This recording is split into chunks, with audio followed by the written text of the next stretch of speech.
विश्वानि देवः सवितर्दुरितानि परासुव यद्भद्रं तन्न आसुव।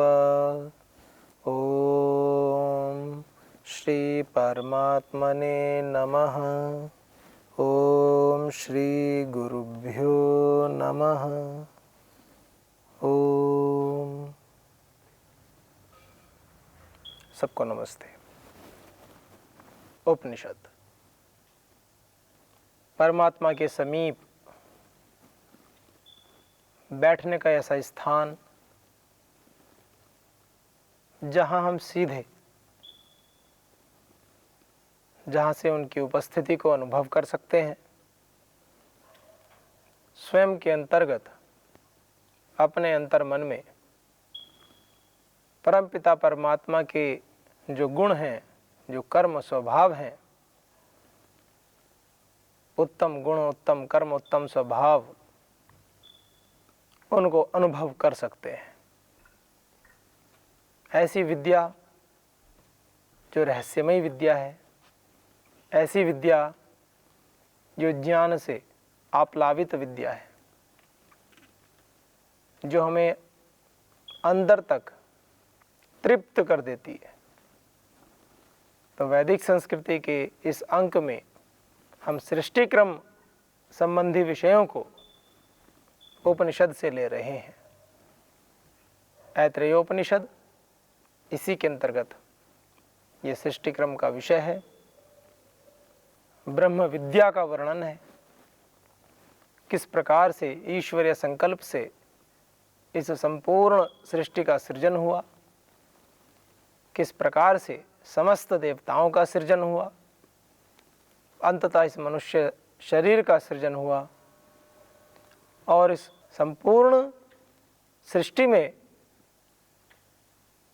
जब हम देखते हैं कि यह जन्म मरण का जो चक्र है, जन्म मरण का जो चक्कर है, वह व्याप्त है, समाया हुआ है। मनुष्य के शरीर में ही पुनः नूतन सृष्टि करने की ऐसी अनमोल सामर्थ्य परमपिता परमात्मा ने दी है। और केवल मनुष्य में ही नहीं, उपलक्षण के रूप में मनुष्य को लिया है, प्रधानता से कथन है। और गौण रूप से तो प्रत्येक सृष्टि में, अपने प्रत्येक वस्तु में, वृक्ष हो, पशु हो, पक्षी हो, जिनमें भी चेतना है, जीवात्मा का वास है, उन सभी में स्वयं के जैसे ही जाति को उत्पन्न करने की क्षमता है। विधि अलग अलग है, विधियां अलग अलग हैं। कुछ स्वेदज हैं, कुछ अंडज हैं, कुछ योनिज हैं, गर्भ से उत्पन्न होते हैं। प्रोसेस अलग अलग है, परंतु सामर्थ्य तो है। कुछ विशेष परिस्थिति में उत्पन्न हो जाते हैं, जैसे चावल है, धान, तो जब उसकी परत उतार देते हैं उसको चावल कहते हैं। माताएं बहनें तो अच्छे से परिचित हैं। तो चावलों को जब रखा जाता है तो उसके अंदर भी विशेष एक जीव उत्पन्न हो जाता है। कहीं कहीं उसको हिंदी भाषी क्षेत्रों में सुरसरी ऐसे कहते हैं, हल्के से लाल रंग की होती है। तो परिस्थिति जन्य भी उत्पन्न हो जाते हैं। तो इस प्रकार से संपूर्ण सृष्टि के विषय में तो जो संपूर्ण सृष्टि के विषय में ये हम जान सकते हैं कि प्रत्येक जगह अपने अपने विषयों को उत्पन्न करने की क्षमता उत्पन्न हो जाती है। मनुष्य भी उत्पन्न हो गया, मनुष्य के अंतर्गत मनुष्य को उत्पन्न करने की क्षमता उत्पन्न हो जाती है।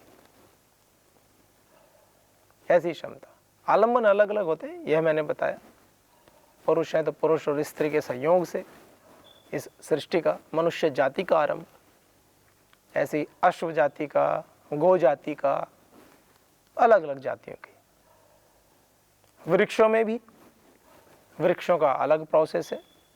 वृक्षों में भी बीज बनते हैं, बीज की सामर्थ्य होती है। जब बीज को भूमि के अंदर उर्वरा भूमि में डाला जाता है, बीज पुष्पित पल्लवित होता है, नवजीवन आ जाता है, नए वृक्ष का अंकुरण के पश्चात नए वृक्ष का सृजन हो जाता है। तो जब हमारे ऋषियों ने गहन अध्ययन किया इस संपूर्ण सृष्टि के क्रम का और देखा कि यह तो जन्म मरण का बंधन लगा हुआ है, जन्म होता है, मनुष्य अपनी जैसी पुनः सृष्टि कर देता है, मृत्यु के बाद भी पुनः जन्म होता है। उपनिषद के ऋषि कहते हैं ना, स पुनर्जायते, क्या कहते हैं, स इतः प्रयन्नेव पुनर्जायते, स इतः यहाँ से, स इतः प्रयन्नेव यहाँ से जाकर के पुनर्जायते, पुनः जायते, पुनः उसका जन्म होता है, पुनर्जन्म होता है। यह उसका तृतीय जन्म है। तो ये 3 जन्मों का चक्र ऐसा है, ये लगा रहता है, लगा रहता है। इसको कोई तोड़ना चाहे तो बड़ा विशेष पुरुषार्थ करना होगा, बहुत ही विशेष प्रयत्न करना होगा, बहुत विशेष। आप कह सकते हैं यह क्रम तो टूट जाता है। यदि किसी माता पिता के भी संतान नहीं है तो आप कहेंगे कि फिर तीसरा जन्म कैसे होगा। तो कुछ विषय तो होते हैं, 100 में कोई ये कह दो। अभी तो विज्ञान ने काफ़ी तरक्की कर ली, कई प्रकार के कार्यक्रम होने लगे हैं, अच्छी बात है, होने चाहिए। लेकिन क्या है, कोई भी दृष्टांत दिया जाता है, कोई भी उदाहरण हम देते हैं, आदर्श रूप में कोई बात कहते हैं, सभी का ध्यान रख करके बात कही जाती है। क्योंकि आदर्श रूप में उन 1 या 2 दंपत्ति को नहीं ले सकते हैं कि उनके रूप में कि सृष्टि की देखिए उत्पत्ति में इनका तो सहयोग नहीं है, तो सृष्टि खत्म हो गई क्या? होती तो नहीं ना। अधिकता किनकी है? संतान वालों की। इसीलिए तो क्रम चलता रहता है, नहीं तो क्रम अब तक तो समाप्त हो जाना चाहिए। 200 करोड़ वर्ष हो गए सृष्टि को, 200 करोड़ वर्ष। कुछ सोचते होंगे ये तो ऐसे ही बोल देते हैं, 200 करोड़ वर्ष कहाँ हुए? ये है ही वैदिक संस्कृति इतनी पुरानी हमारी, यह कोई 1000-2000 साल पहले नहीं है, किसी व्यक्ति की शुरुआत नहीं है, किसी व्यक्ति ने आँख खोली हो, उसने अच्छा सा ज्ञान दिया हो और कहा कि चलो वैदिक संस्कृति को शुरू करते हैं, ऐसा नहीं है। इसीलिए तो इसको अपौरुषेय कहा गया है। वेदों को अपौरुषेय कहा गया है कि पुरुष के द्वारा निर्मित नहीं है वेद, साक्षात ईश्वरीय ज्ञान है, परमपिता परमात्मा के द्वारा ही प्रदत्त ज्ञान है, इस सृष्टि का संविधान है वेद। जो श्रेष्ठ आत्माएं थी उनके हृदय में परमपिता परमात्मा ने ज्ञान रूप में प्रस्फुटित किया। उन्होंने श्रुति परंपरा से अपने शिष्यों को बताया, फिर धीरे धीरे श्रुति परंपरा हमारे शास्त्रों में है। ये तो कागज पत्र भी आ गए, नहीं तो आपने देखा होगा ताड़ पत्रों पर इस तरह से लिख कर सूक्ष्म रूप में, सूत्र रूप में लिखते थे, व्याख्याएं नहीं करते थे। व्याख्याएं ऋषि इतने ज्ञान से, इतना ज्ञान का स्तर इतना उच्च था, मेधा का स्तर इतना उच्च था, अभी भी है, गुरुकुलों में भी है, अन्य स्थानों पर भी है, जो बहुत पुरुषार्थ करते हैं, वैज्ञानिक प्रयोग करते हैं, विज्ञान में हर समय रमण करते हैं। जो हमारे श्रेष्ठ विद्वान वैज्ञानिक हैं, अन्य क्षेत्रों के भी गणितज्ञ हैं, वो सब भी करते हैं। और गुरुकुलों में तो कहना ही क्या, इस दुनिया की सर्वश्रेष्ठ कृति विद्या के क्षेत्र में अगर कोई है तो व्याकरण है। महर्षि पाणिनि द्वारा रचित अष्टाध्यायी शास्त्र है, महाभाष्य। सभी दर्शनों के भाष्यों को, सभी भाष्यों को तो भाष्य कहते हैं, और व्याकरण के महर्षि पाणिनि जी द्वारा जो निर्मित अष्टाध्यायी है उसके सूत्रों की व्याख्या, उस ग्रंथ को कहते हैं महाभाष्य, भाष्यों का भी भाष्य। और यह सब मोक्ष ग्रंथ हैं, मोक्ष शास्त्र हैं, बंधनों से छुटकारा दिलाने वाले शास्त्र हैं। आप कहेंगे कि व्याकरण पढ़ के बंधनों से कैसे छूटेंगे? अब देख लीजिए आप, ऋषियों ने प्रत्येक ग्रंथ का मूल मोक्ष, इसको मस्तिष्क में विचार करके ही समस्त ग्रंथों की रचना की है। दर्शन शास्त्र पढ़ लीजिए, कोई भी वैदिक दर्शन ले लीजिए आप, उपनिषद ले लीजिए, व्याकरण ले लीजिए, हमारे ऋषियों ने मूल में इस मनुष्य जीवन के अंतिम उद्देश्य को रखा है। विद्या ऐसी है जो हमें मुक्ति की ओर लेकर जाती है, जो हमें, ये जो जन्मों की बात कही गई ना, बार बार जन्म मरण का चक्र, जन्म मरण का चक्र, और मनुष्य फिर उत्पत्ति करता है, फिर वो पिता बनता है, फिर पिता बनने के बाद फिर अगला जन्म होता है, फिर कहीं पुत्र बनता है, पुत्र बने पुत्री बने, एक अलग विषय है, एक विषय कह रहा हूँ संज्ञा रूप में। तो एक क्रम लगातार चलता रहता है। इस बंधन से कैसे छूटे? क्या ये बंधन बहुत दुख देने वाला है? क्या हम बहुत दुखी हैं? जिसका जन्म हुआ क्या वह बहुत दुखी है? ऐसा भी नहीं है, सुख भी है, बहुत सुख है। क्या दिक्कत है? परमात्मा का भजन करो, अच्छे अच्छे काम करो, जीवन में पुरुषार्थ करो, प्रचंड पुरुषार्थ करो। दो ऑप्शन है आपके पास, दो विकल्प है, दो विकल्प है। बहुत अच्छा कर्म कर सकते हो, कुछ भी नहीं कर सकते, कुछ भी नहीं कर सकते या बुरा कर सकते हो, एक ही श्रेणी में डाल दो उसको। माने बहुत अच्छा कर्म भी कर सकते हो और नहीं भी कर सकते। जैसे परम श्रद्धेय श्री स्वामी जी महाराज कहते हैं ना, कुछ लोग कहते हैं कि सन्यासी होने के पश्चात में क्या फायदा इतना कर्म करने का, आराम से शांत रहो। तो उन्होंने कहा शांत भी रहा जा सकता है और कर्म भी किया जा सकता है। तो जब कर्म करने से समाज का अधिक से अधिक कल्याण हो सकता है तो क्यों ना कर्म किया जाए। कर्म करो, खूब पुरुषार्थ करो, स्वयं करते हैं, प्रेरणा भी देते हैं अन्यों को करने की, आचरण से भीषण पुरुषार्थ करते हैं, भीषण, हर क्षेत्र में करते हैं। और दिनचर्या का तो क्या कहना, कोई भी व्यक्ति 3 से 4 दिन दिनचर्या का पालन कर ले प्रारंभिक दिनों में, जिसकी दिनचर्या थोड़ी सी खराब है, तो उसको ऐसा लगेगा कि पता नहीं कि मनुष्य है कि साक्षात भगवान ही है। मतलब इतना प्रचंड पुरुषार्थ, इतना हर समय आनंद में, हर समय कुछ भी घटित होता रहे, हर समय ऐसी विभूति वर्तमान में समाज के सम्मुख उपस्थित है। हम सभी का सौभाग्य है, अधिक से अधिक हमें लाभ भी लेना चाहिए ऐसे महापुरुषों का। समाज में एक परंपरा चल पड़ी है ना कि जितना महत्व है वो तो है ही, व्यक्ति जब समाज से चला जाता है तब उसके महत्व के बारे में बहुत अधिक हम जानते हैं, लेकिन जब उपस्थित होते हैं तब हम अनभिज्ञता सी रखते हैं। तो इसलिए हालांकि करोड़ों लोग जुड़े हैं, उनके श्रद्धा के केंद्र परम पूज्य श्री स्वामी जी महाराज हैं, फिर भी जो बचे हुए हैं वो भी जुड़े, क्या दिक्कत है। अपने वैदिक ऋषियों से तो जुड़ना ही चाहिए, और भी जो वैदिक ऋषि हैं उनसे भी जुड़े, कोई निषेध थोड़ी है, सभी से जुड़े। तो ऋषि जब देखते हैं इस जन्म मरण के बंधन को, तो ऋषि इससे पार जाना चाहते हैं, कर्म करते हुए, दुख से नहीं, समाज के कल्याण के कार्य करते हुए। उनके मूल में क्या होता है, इन सांसारिक बंधनों से पार जाना, ये मूल में होता है, दुख नहीं है, मूल में उनके जीवन का अंतिम उद्देश्य होता है भगवत प्राप्ति, उस परम पद की प्राप्ति, यह उद्देश्य होता है। इन्हीं उद्देश्यों को समझ करके हमारे ऋषियों ने हमारी शिक्षा व्यवस्था को ढाला।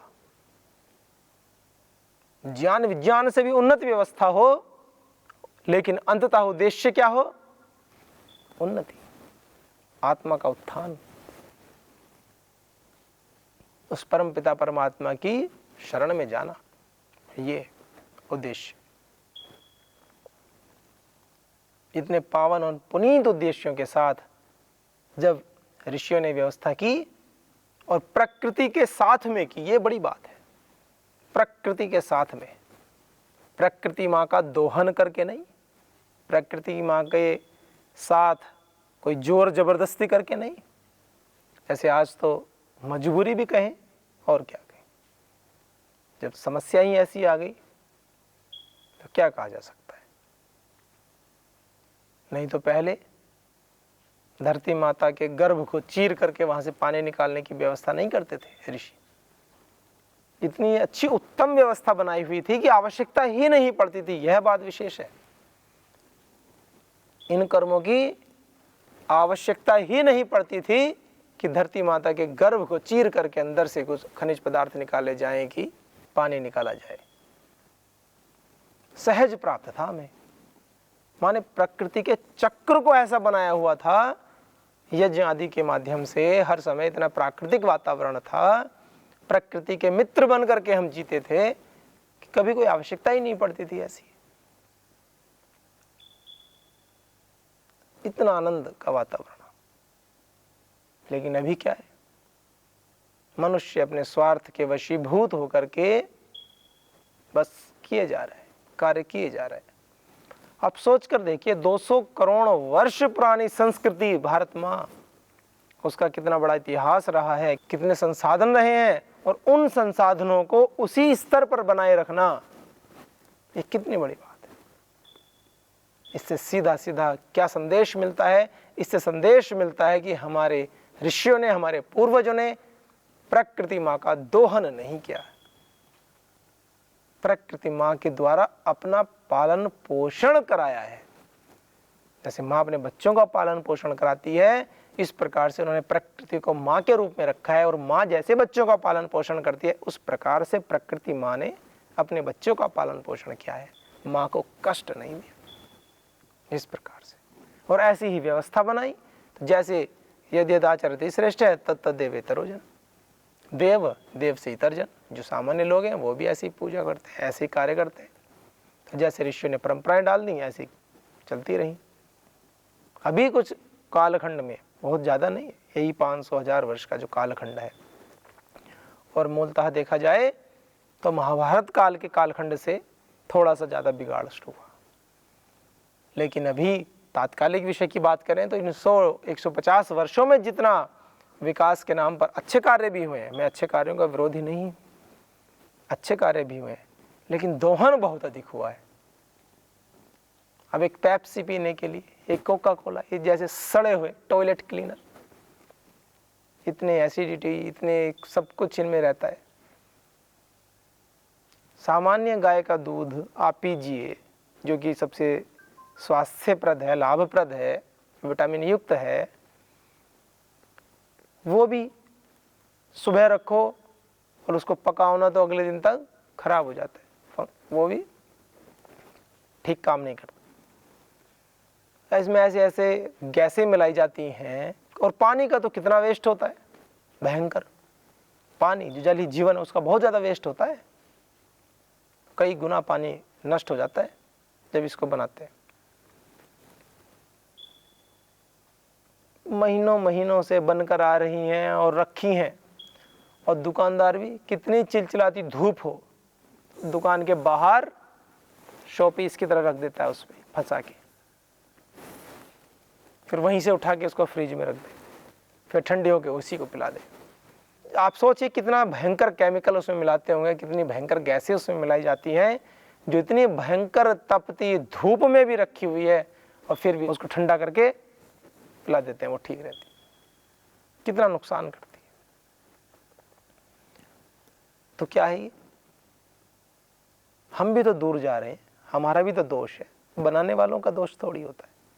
उनका जिस अंश में है उनका है, उपयोग करने वालों का भी तो है, वो क्या कम दोषी है? कोई व्यक्ति गलत कार्य कर रहा है, आप यदि शांत हैं, मौन हैं, ये भी एक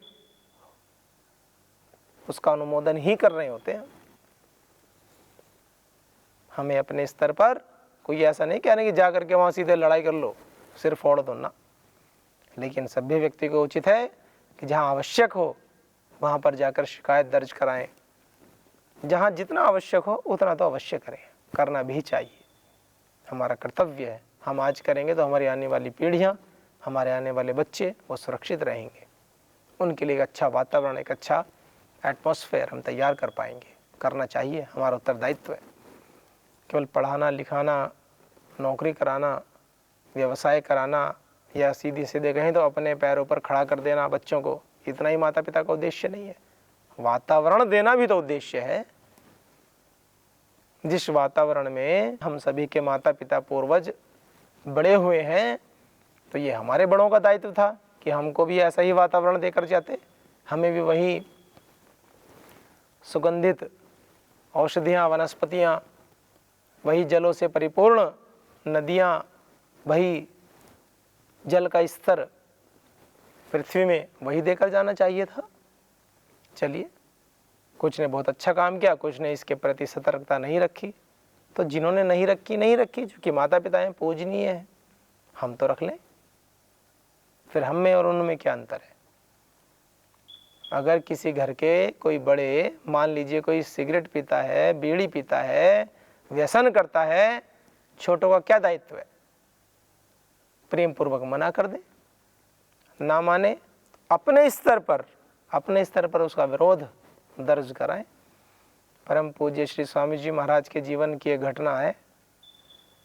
जो संगठन से जुड़े हुए व्यक्ति हैं, जो उनको ठीक से जानते हैं, उनको पता है।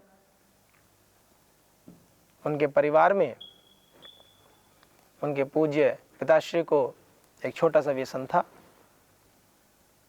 उन्होंने भोजन छोड़ दिया, कहा कि या तो आप इसको छोड़ो या मैं भोजन नहीं करूंगा। भोजन नहीं किया उन्होंने। पिताजी ने बात मानी। पिताजी भी बहुत समझदार, इस विषय को जानते थे। बस चूंकि अभ्यास हो जाते हैं कभी कभी, तो अभ्यास के वश के कारण और व्यक्ति को बहुत ज़्यादा हानि नहीं दिखती है, ये भी एक बड़ी बात है। एक तो अभ्यास हो गई और दूसरी किसी ने हानि नहीं बताई या इतनी कठोरता से नहीं बताई, ये भी होता है। तो बढ़ गए, क्या तो आप छोड़िए, भोजन ही नहीं करूँगा मैं। तो उन्होंने संकल्प लिया और वो संकल्प को जीवन भर निभा रहे हैं। तो ऐसे होने चाहिए। तो हमें अपने स्तर पर विरोध प्रदर्शन भी करना चाहिए, लेकिन अपने दायरे में। कि पुत्र है तो पुत्र के दायरे में ही विरोध प्रदर्शन करे, अपने पिताजी का पिताजी बनने की कोशिश ना करे। कुछ बच्चे ऐसे भी होते हैं, भाई पुत्र हो, पुत्र की मर्यादा में रह करके पिताजी से निवेदन करो।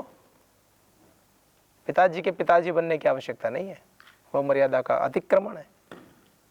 आपके पास, पुत्र के पास तो बहुत ज़्यादा ऑप्शन होते हैं, बहुत ज़्यादा। उनका प्रयोग करो। चलिए, तो जब ऋषि होते हैं वो इस देखते हैं इस सृष्टि में जो मोक्ष मार्ग है, इसका अनुसरण करने के लिए आवश्यक है कि हमें इस जन्म मरण के बंधन से कैसे मुक्त हो जाएं हम।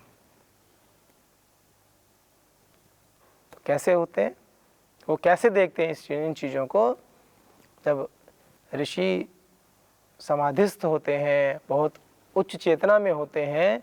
योग के विषय में एक बात कही जाती है कि जो योगी होते हैं, जो साधक होते हैं, हमने जितनी भी धन संपत्ति कमाई वो तो यहीं रह जाएगी, लेकिन योग साधना में जितनी भी हम अर्जित करते हैं, जो भी हमारी संपत्ति होती है, योग की संपत्ति क्या है? योग की संपत्ति है कि हमारा इंद्रियों पर नियंत्रण हो, हम ऊर्ध्वगामी बने। तो योग में हम पूरे जितेंद्रिय होकर जिएं, यम नियमों का पूर्ण पालन करें। यम नियम, आसन, प्राणायाम, प्रत्याहार, धारणा, ध्यान, समाधि, इस प्रकार से हम जिएं और जीवन के अंतिम लक्ष्य समाधि तक, योगः समाधि, समाधि तक को पाएं और उसके बाद उस परम पिता परमात्मा में लीन होकर के इस जीवन के अंतिम लक्ष्य को पूरा करें।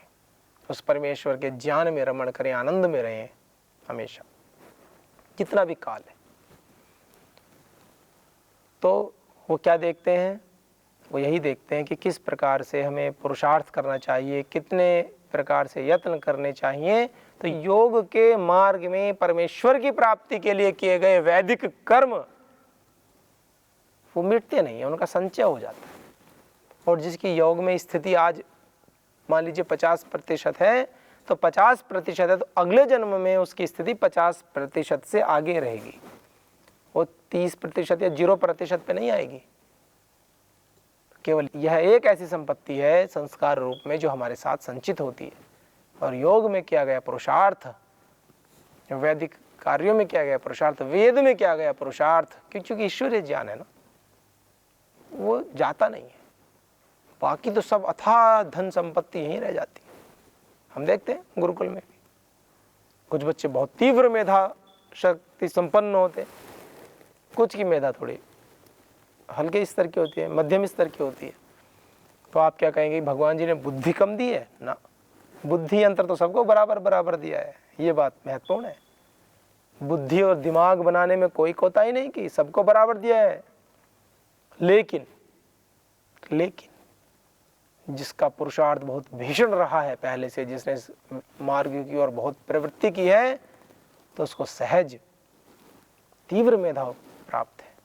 और कुछ को अगर वो पुरुषार्थ करेंगे तो वो भी तीव्र कर सकते हैं। ये विकल्प छोड़ दिया है परमात्मा ने, यह विकल्प छोड़ दिया उनके पास। तो इसलिए उस ईश्वर के ज्ञान में हम रमण करें, इस जीवन के उद्देश्यों को पूरा करें। और जिस प्रकार से ऋषि देखते हैं इस जन्म मरण के बंधन को, उस प्रकार से हम भी देखें।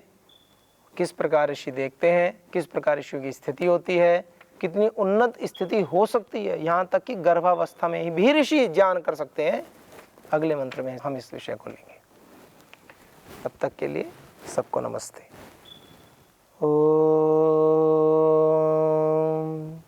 शांति शांति शांति।